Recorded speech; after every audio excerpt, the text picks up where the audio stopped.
Cheguei com mais uma aula de literatura e na aula de hoje nós vamos conversar sobre O Senhor das Moscas, de William Golding.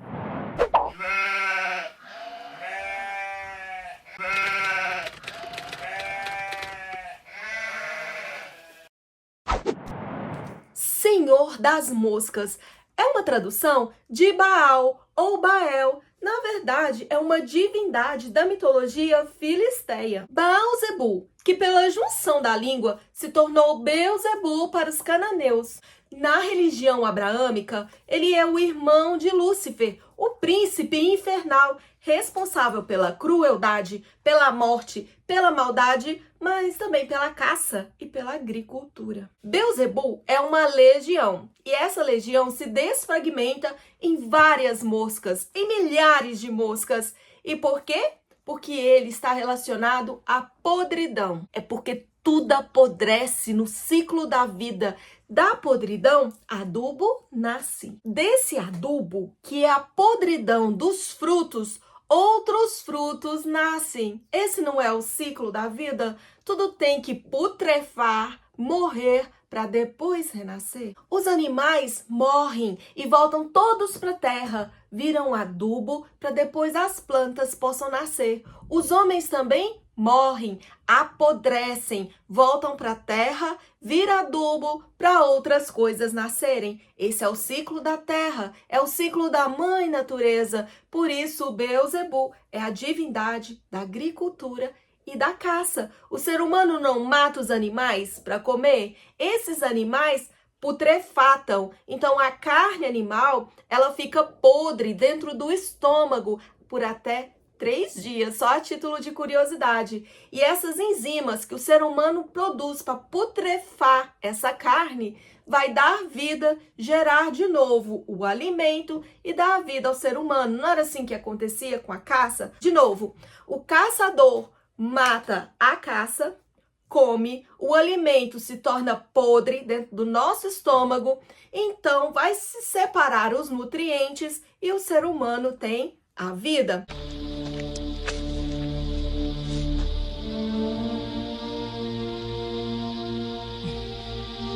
Esse é um presente para o monstro. O ser humano come os alimentos que a árvore dá, os frutos que caem, as sementes, as cascas ficam podres, vêm as moscas comer os restos, e então daquela putrefação nasce uma nova árvore. Não é o ciclo da vida? Não é a agricultura gerando em si? Não é a caça gerando em si? Tudo morre para depois renascer. Beuzebu, o senhor das moscas, é a divindade da agricultura e da caça. Coloca essa informação aí na gavetinha, na estante dessa resenha, por favor. Então, William Golding, quando escreveu O Senhor das Moscas, ele fez uma aliteração.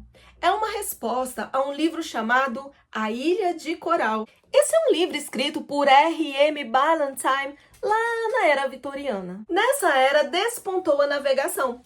A Rainha Vitória foi uma grande mecenas pela educação, pelas pesquisas científicas, pela arte de forma geral, a música, a pintura, a escultura, sem contar nas pesquisas científicas e psicanalíticas que estavam despontando na época. E isso tornou os ingleses extremamente educados, civilizados, a nata da sociedade, ou era isso que a Rainha Vitória queria que o mundo pensasse. Eles eram a raça perfeita, o suprassumo da inteligência, das instituições bem conduzidas, da moral, como a igreja que a Rainha Vitória conduzia. Ou melhor, era assim que eles pensavam, ou queria que o mundo inteiro pensasse isso em 1837.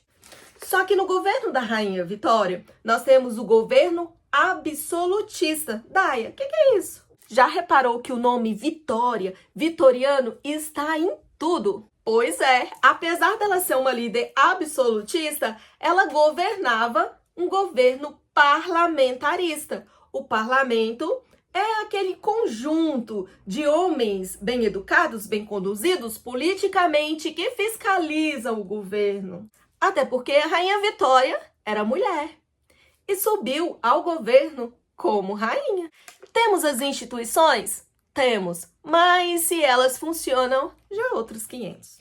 A Ilha de Coral foi um livro escrito para mostrar a supremacia dos ingleses sobre o mundo. Mas nessa época também nós temos muitas histórias de descobrimento, o homem desbravando e dominando a ilha. A gente estava na época das navegações, lembra? Só voltando um pouquinho.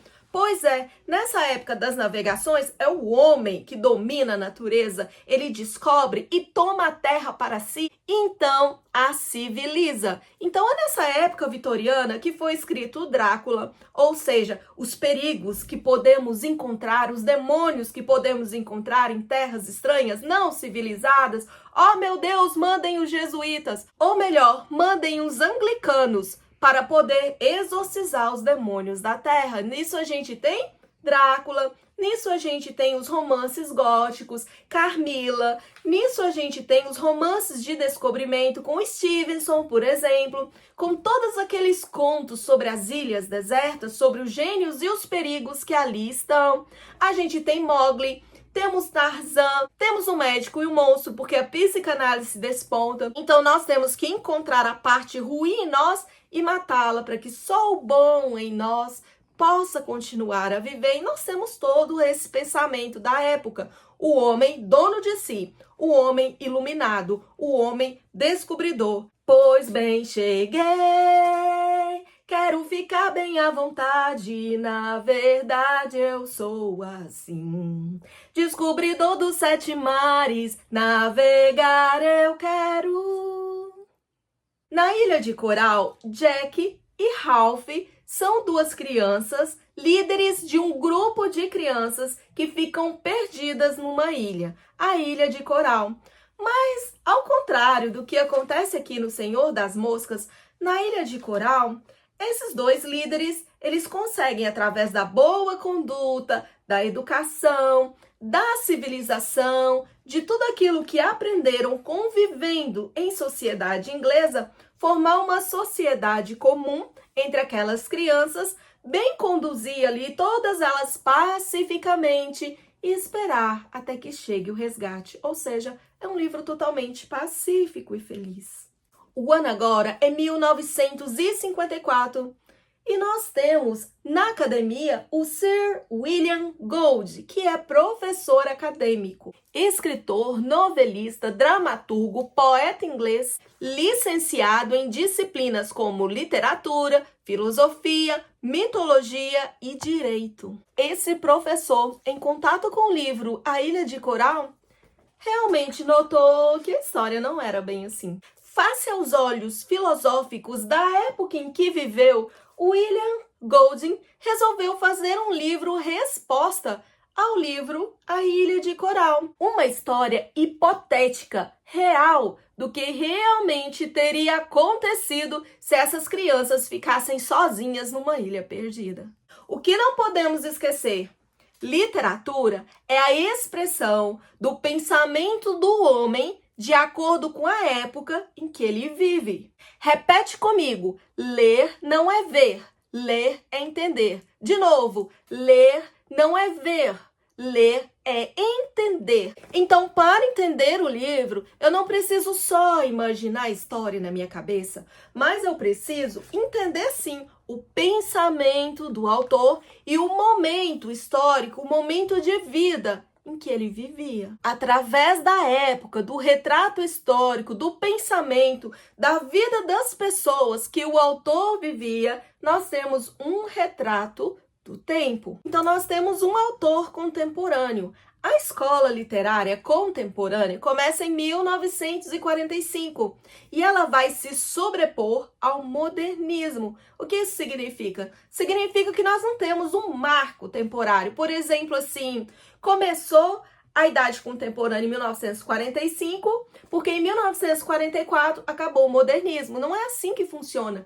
Uma ideia, ela tem um tempo para se estabelecer. E muitas vezes a escola anterior, ela continua de mãozinhas dadas a uma escola que se sobrepõe e continua na próxima escola. Ou seja, nós somos pessoas, temos pensamentos humanos, temos ideias. E essas ideias, elas não somem de uma hora para outra. Eu preciso ter ali um grupo de literatos, um grupo de filósofos para mostrar hipoteticamente que aquele pensamento da escola anterior não é mais válido, não existe mais, foi uma coisa, uma abstração que passou e deu início a uma nova ideia, a um novo jeito de pensar. Então nós temos um autor relativamente jovem, apesar de ser um livro que já faz parte da literatura universal.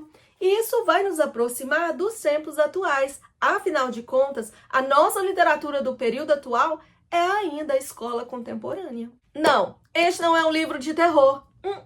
Também não é um livro da literatura em si, mas esse é um livro da literatura, da filosofia, do direito. É um livro prático, é um livro para o aqui e agora. É um pensamento da nossa época, que começou em 1945. Vou repetir, este é um livro político. De novo, só para fixar, a literatura é hipótese. Mais uma vez, a literatura é hipótese. Este é um livro político. Ler não é ver, é entender.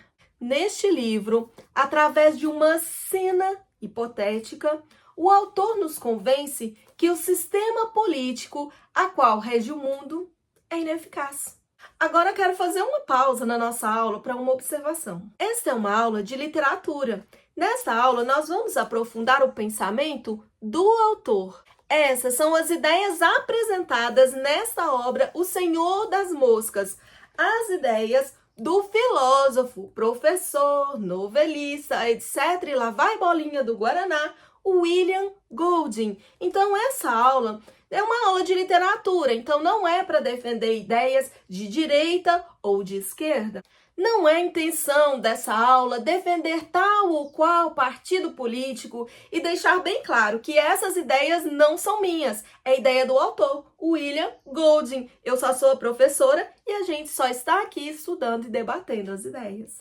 Então, para beber, não alimente a treta. Então, também quero deixar desde já o aviso de spoiler.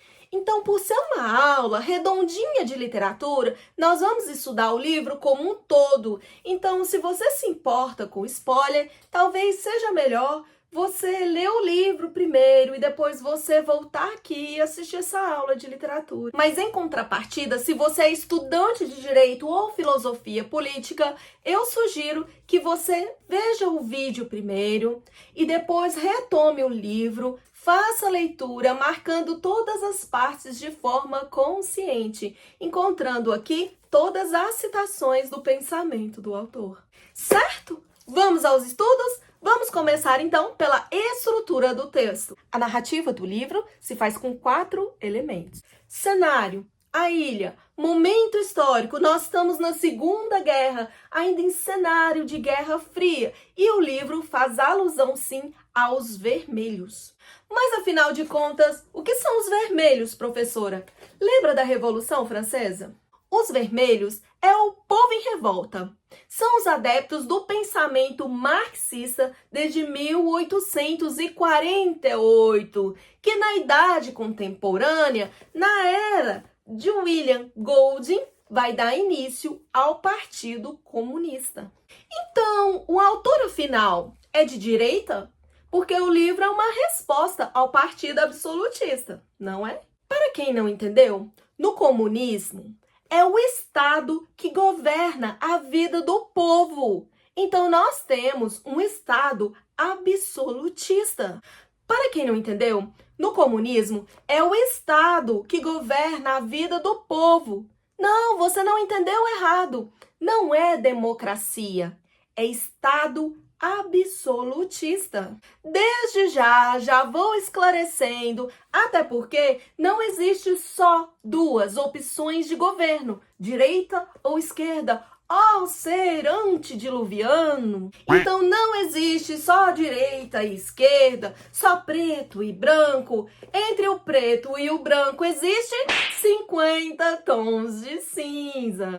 Então me conta uma coisa, Daia. Aquela pessoa que não é nem de direita e nem de esquerda, ele é o quê? O que o William Golding defendia, afinal? Ele era um pensador livre, ele defendia o caminho do meio, ele defendia uma nova forma de governar o mundo. Então, William Golding defendia o seguinte pensamento: o mundo inventou a forma de governar da direita, o que não deu certo. E também depois, em contrapartida, em oposição à direita, inventou a forma de governar da esquerda, mas também não deu certo. Então, por que o mundo não continuou inventando novas formas de governo? Não continuou testando, já que as duas anteriores não deram certo? Porque até hoje, na época contemporânea, ainda estão lutando entre absolutismo e parlamentarismo, entre esquerda e direita, entre comuna, entre democracia e entre tantos outros governos totalitaristas que o mundo já provou que não termina bem. Sempre termina em guerra, nunca dá certo. Lembra que nós estamos aqui após a Segunda Guerra Mundial. Parece tão atual, não é, gente? Parece que nós estamos falando aqui da política do nosso país, da política vigente no mundo. Não, não. Na verdade, nós estamos comentando o que estava se passando depois da Segunda Guerra Mundial, na época de William Golding. Não parece loucura? Segundo William Golding, está na hora de inventar uma nova forma de fazer política. E o Senhor das Moscas nos traz essa forma hipotética. Este livro não é uma simples historinha de crianças. Este livro é a prova hipotética do pensamento do autor, que nem a direita nem a esquerda funcionam. Aqui nós temos desde a raiz filosófica naturalista até lá em Thomas Hobbes, nessa ideia de civilização, da raiz do homem e que, não, definitivamente, essa é uma ideia ultrapassada, segundo William Golding. São partidos em nome de Deus e em nome de Deus abençoa suas constituições. Só a título de curiosidade, a Constituição brasileira é uma Constituição abençoada por Deus. A questão é, que Deus? Na filosofia, existem vários deuses.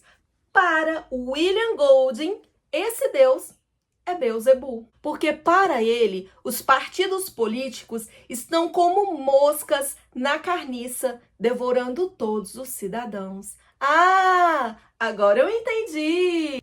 Agora eu entendi! Agora eu saquei! Agora todas as peças se encaixaram! Eu estou entendendo tudo agora! Eu vou ficar de olhos abertos! Outro caso encerrado, meu caro Watson!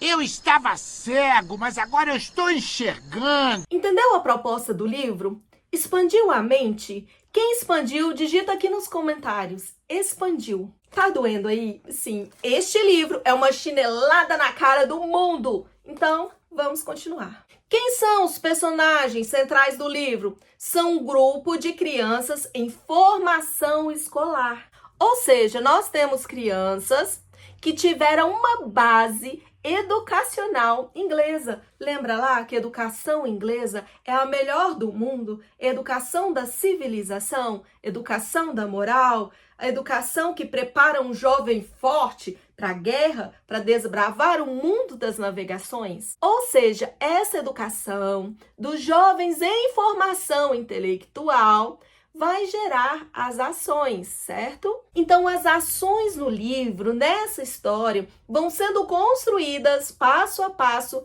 até chegar ao ápice de um duelo entre civilização e barbárie, cultura e natureza. Este é o tema do livro. Resumo do livro. Uma bomba explode durante a Segunda Guerra Mundial. Então, várias crianças são colocadas em um avião e deixadas por conta própria em uma ilha.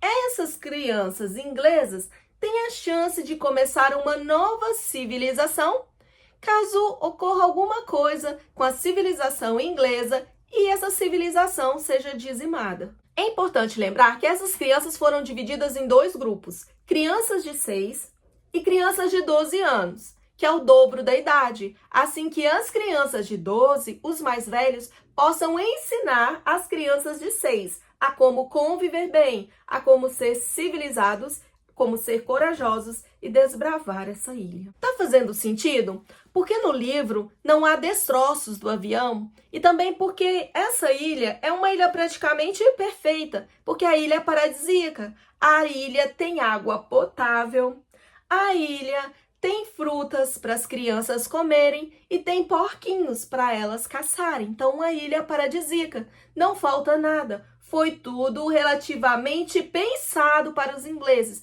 Foi um experimento feito com essas crianças. De novo, voltando ao pensamento, essa ilha é abundante. Tem água potável, tem frutas, tem caça. Essa ilha é perfeita e paradisíaca. É uma ilha de Beelzebul, Baal-zebu, o deus da perfeição, o deus da arrogância, o deus da supremacia, o deus da caça, da agricultura, o deus de Baal, o deus da Babilônia. Abundância, fartura, arrogância, supremacia e dinheiro. Baal-zebu. Entendeu a cutucada na supremacia inglesa? Então, logo que essas crianças se veem sozinhas, elas notam que as crianças maiores precisam cuidar das menores. Então, elas vão precisar de regras para boa convivência. Então, Ralph, ele encontra uma concha. E com o conselho de um dos meninos ali do grupo, um menino gordinho, que eles vão chamar de Porquinho, ele vai soprar a concha e o som da concha vai atrair todos os meninos que estão ali perdidos naquela ilha e vão reuni-los todos em um grupo. Que isso? É uma concha. A minha avó tem uma. Fazendo um furo bem aqui e soprando com muita força sai um som. Que nem de uma corneta.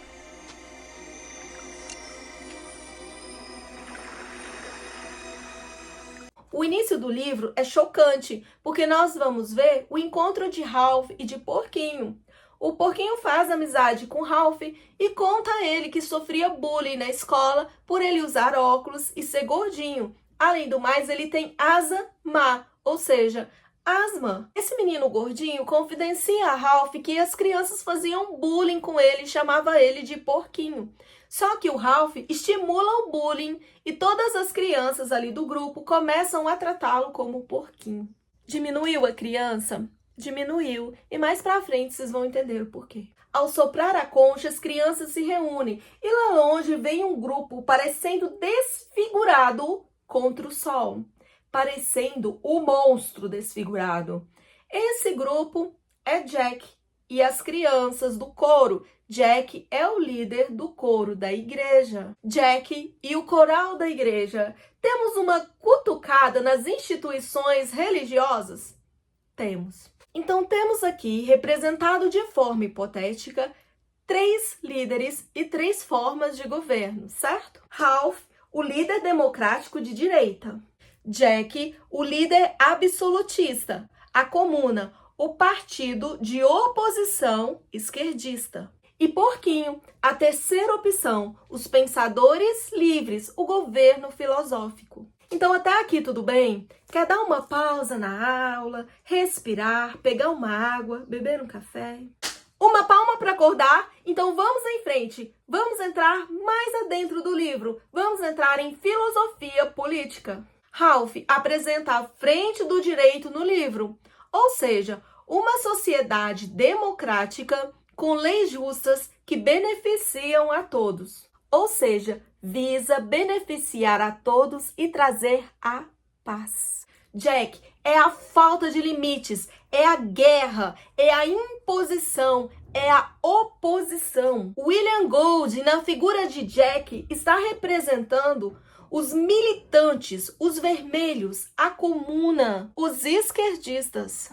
E o Porquinho é a intelectualidade, o estudo, a busca das virtudes, da filosofia, do conhecimento, da mente científica e criativa. O porquinho é um pensador livre, que são os filósofos, os estudiosos.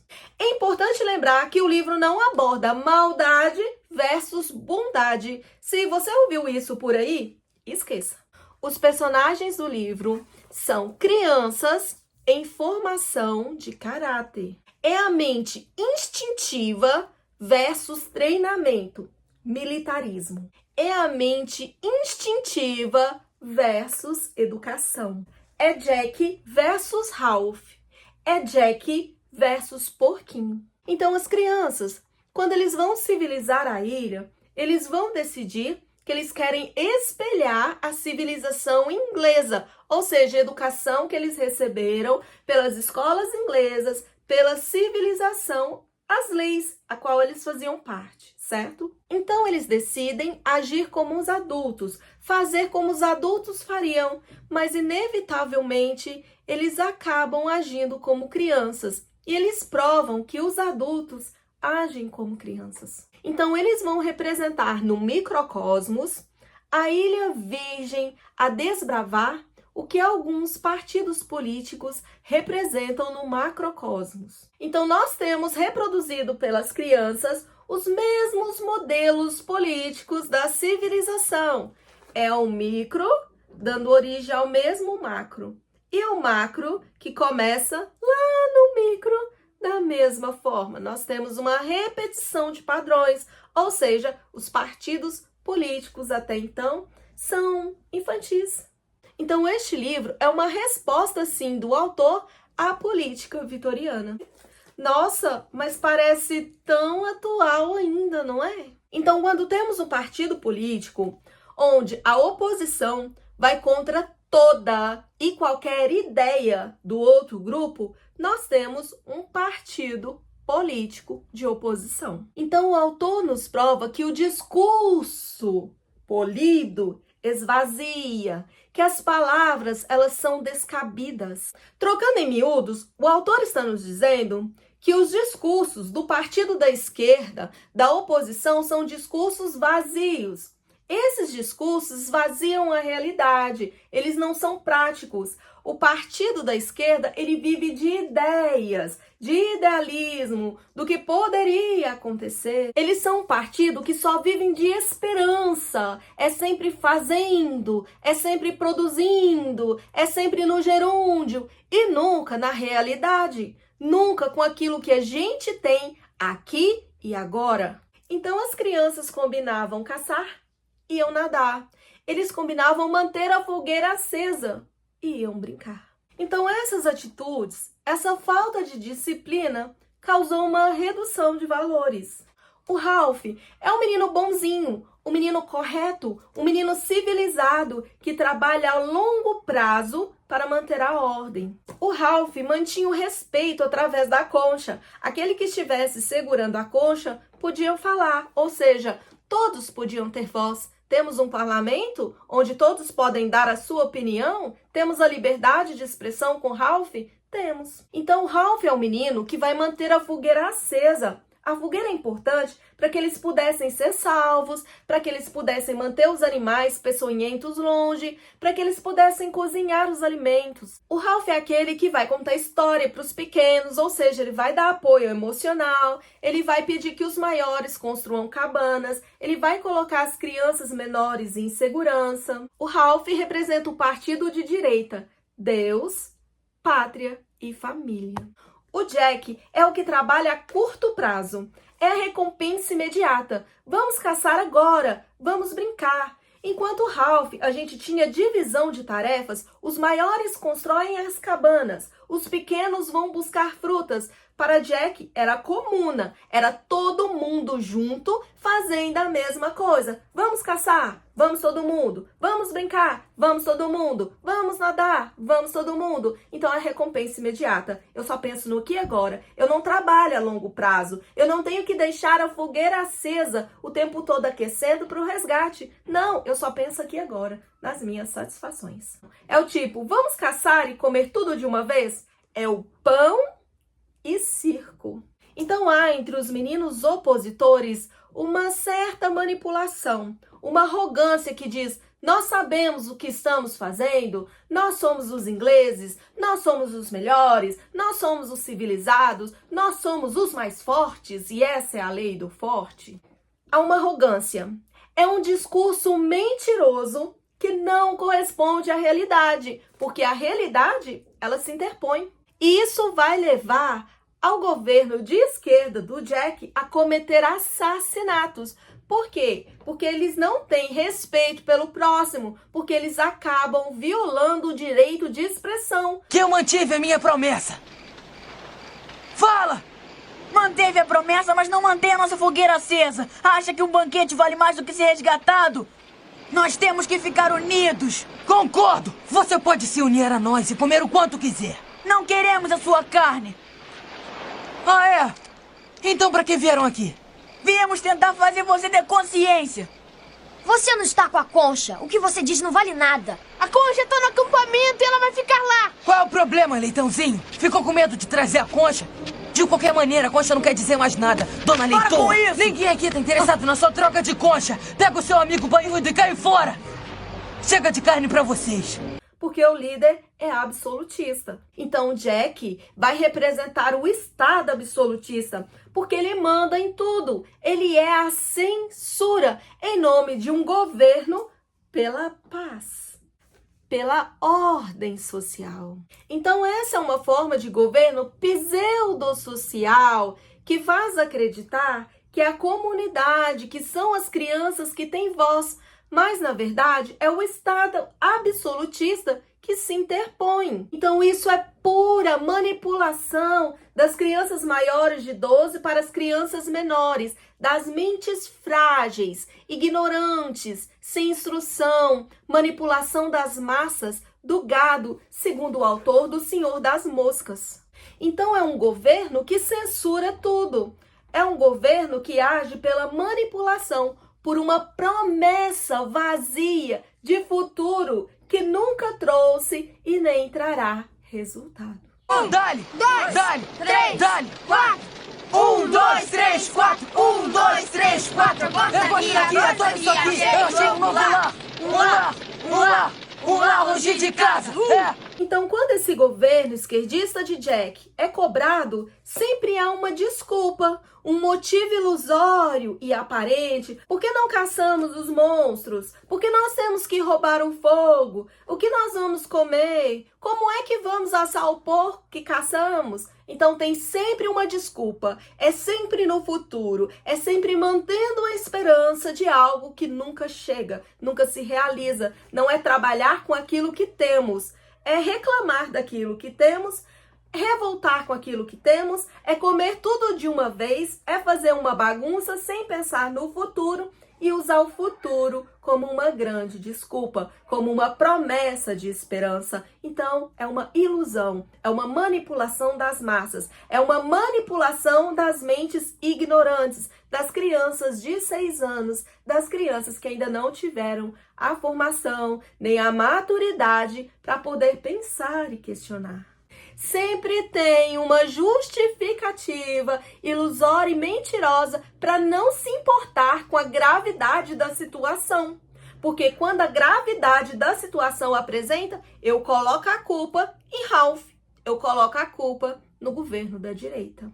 Então, tudo que dá errado no meu governo, eu coloco a culpa no governo da direita. E tudo aquilo que não está funcionando bem quando me questionam, eu planto uma ilusão do futuro, que no futuro vai ficar bem, que no futuro vai melhorar, ao invés de trabalhar com o que eu tenho aqui e agora. No governo de Jack, a ilha está indo ladeira abaixo. As crianças estão morrendo, estão sendo sacrificadas por poder. Sempre há uma desculpa para a impunidade. Então, o grupo de crianças, quando se dividem em direita e esquerda, aqueles que estão sob o comando de Ralph e aqueles que estão sob o comando de Jack, aqueles que seguem Jack cometem assassinato. Mas sempre há uma desculpa, sempre eles dizem, foi um acidente. Então, são uma tribo caótica, sem lei, onde os bons e os justos são silenciados através da corrupção. Então, eles são silenciados por um pedaço de picanha. Ops, quero dizer, de porco sujo com lombriga. Ops, quero dizer, de carne.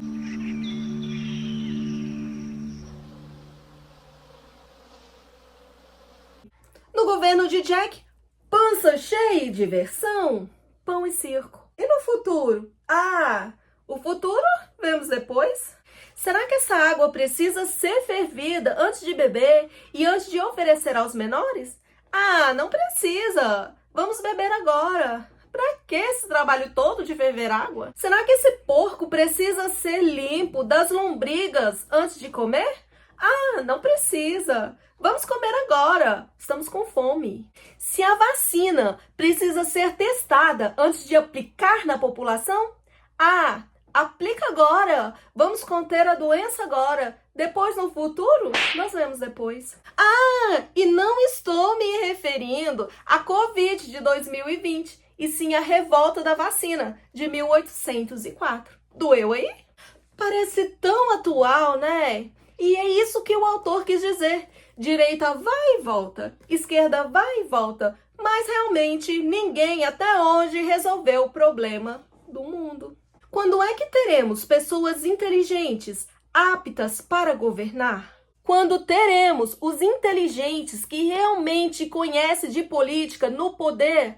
Vá lá na Câmara dos Deputados, estou dizendo hoje, vá lá na Câmara dos Deputados e me conte quantos daqueles realmente estudaram política, quantos que estão no poder, os nossos presidentes, os governantes, os nossos vereadores, os nossos prefeitos, quantos deles realmente sentaram numa cadeira de escola e aprenderam filosofia política para governar? Se eu sou um médico, eu preciso aprender medicina para exercer minha profissão. Se eu sou professora, eu passei sim pelos banquinhos da universidade para poder exercer minha profissão, não é verdade? Você se consultaria com um médico que ele não tivesse diploma de medicina? Ou melhor, você se deixaria ser operado por um médico que não tivesse diploma de medicina? Então, por que nós somos governados por pessoas que não fazem a mínima ideia de política, que nunca estudaram política na vida? O que nós temos no mundo? O treinamento, segundo o autor, robótico e militar de direita, versus os ignorantes, sem escolaridade nenhuma, de esquerda, sem saber o mínimo, sem saber o básico. Ou seja, tanto faz direita ou esquerda, ambos são analfabetos políticos. E é fogo no parquinho. E o fogo tá pegando nessa resenha. Então, o que o autor tá nos dizendo com o Senhor das Moscas? Por que vocês, população mundial, mataram a terceira opção? Gente inteligente, esclarecida, entendida, países, mundo, onde estão os seus gênios? Onde estão os filósofos? Os de QI alto? Os gênios? Os superdotados? Onde estão essas pessoas para governar?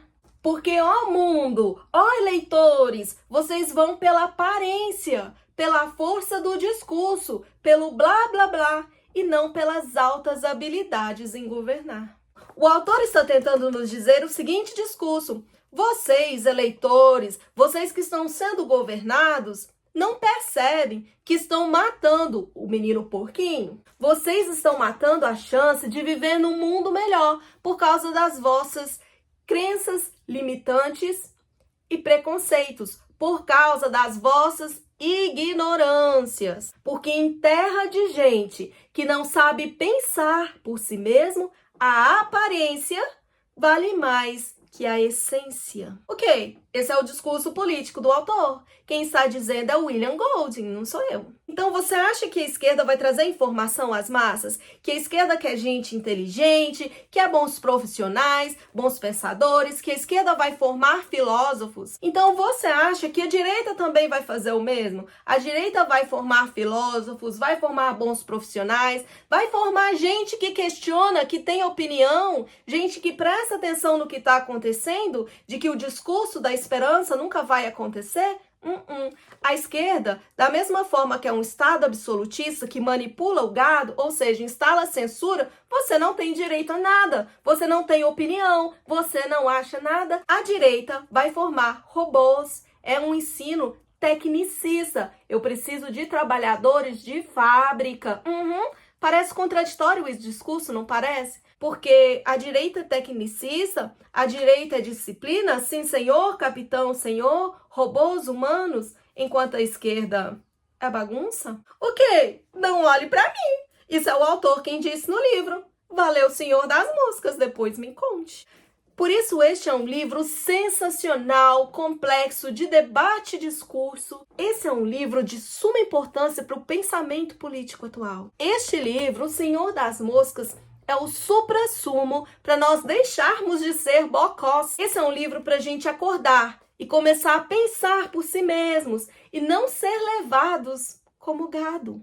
Ou seja, nós não temos que ser levados pela força da multidão. Sai daí, do meio deles. Por isso, vou encerrar por aqui a parte 1 dessa aula, porque esse livro é uma chinelada na cara de todos nós. Então, você que é leitor, é estudante de filosofia, psicologia, direito, literatura, você que é autor, estudante, que é a maioria do público que me acompanha por aqui, pensa nessas ideias. Guarde elas na caixinha da consciência. Estejam prontos para a parte 2, que nós vamos entrar mais ainda na filosofia do direito. E esse parquinho vai pegar fogo. Deixe suas opiniões aqui nos comentários para o próximo debate. Mais consciência, menos ignorância. Te espero na segunda parte da aula.